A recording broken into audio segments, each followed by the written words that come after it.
ഇന്നത്തെ ഗോസ്പലിൽ ഈശോ പത്രോസിനോട് 3 തവണയാണ് നീ എന്നെ സ്നേഹിക്കുന്നുണ്ടോയെന്ന് ചോദിക്കുന്നത്.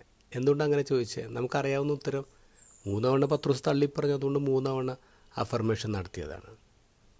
പക്ഷെ അതിനേക്കാളും ഒരു ഡീപ്പർ മീനിങ് ഉണ്ട്. ഗ്രീക്കിൽ ലവിന് 4 വാക്കുകൾ ഉപയോഗിക്കാറുണ്ട്. ഇവിടെ ഈശോ നീ എന്നെ സ്നേഹിക്കുന്നുണ്ടോയെന്ന് ചോദിക്കുമ്പോൾ ഈശോ ഉപയോഗിക്കുന്ന വാക്ക് അഗാപ്പയാണ്. അഗാപ്പ എന്ന് പറഞ്ഞാൽ സാക്രിഫിഷ്യൽ ലവാണ്, ഒരാൾക്ക് വേണ്ടി മരിക്കാൻ തയ്യാറാവുന്ന സ്നേഹമാണ്.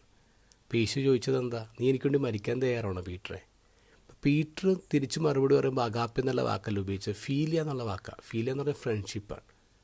ഫ്രണ്ട്ഷിപ്പ്, കൂട്ട്. അപ്പോൾ പത്രോസ് പറയുന്നത് ഞാൻ നിന്നോട് കൂട്ടാണ്. അപ്പോൾ ഈശോ വീണ്ടും ചോദിക്കുന്നു എനിക്ക് വേണ്ടി മരിക്കാൻ തയ്യാറാണോ? പത്രോസ് പറയും എനിക്ക് നിന്നോട് കൂട്ടുണ്ട്. 3ാമത്തെ തവണ ഈശോ ചോദിക്കുമ്പോൾ ഈശോ വാക്ക് മാറ്റും. അവിടെ ഈശോ ഉപയോഗിക്കുന്ന അഗാപ്പയല്ല, ഫീലിയാണ്. നിനക്ക് എന്നോട് കൂട്ടുണ്ടോ എന്നാണ് ചോദിക്കുന്നത്. അവിടെ പത്രോസ് തകർന്നു പോയാണ്, പത്രോസ് കരയാണ്. കാരണം ഈശോ പത്രോസിൻ്റെ ലെവലിലേക്ക് താഴേക്ക് വരാം, പത്രോസിൻ്റെ സ്നേഹത്തിൻ്റെ ലെവലിലേക്ക് വരാം. പത്രോസ് അറിയാം പത്രോസിന് ഈശോയ്ക്ക് വേണ്ടി മരിക്കാനുള്ള അത്ര ധൈര്യം ആയിട്ടില്ല, പത്രോസ് സെറ്റായിട്ടില്ല. അത് ഈശോ തിരിച്ചറിഞ്ഞു എന്നുള്ളതാണ് പത്രോസിൻ്റെ കണ്ണീര്.